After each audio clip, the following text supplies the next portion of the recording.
It is possible at any age to recover your health by removing lectins from your diet.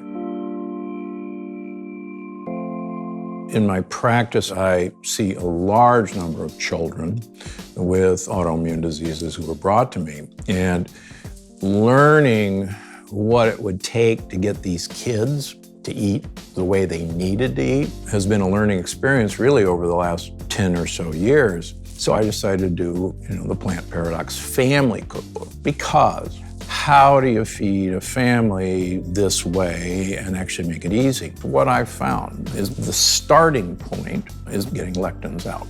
And it's easy to do. There's no human need for these foods. If I was gonna have somebody remove lectins, grains are number one. Beans that aren't pressure cooked are number two. Peanuts and cashews are number three. But also, fruit is not a health food, particularly for kids. Fructose, the sugar in fruit, is a toxin.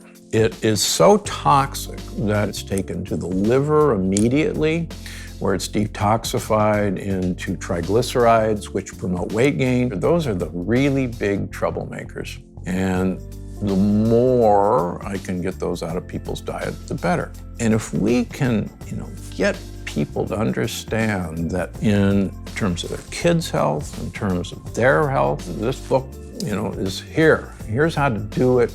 Here's the tricks, better for everybody.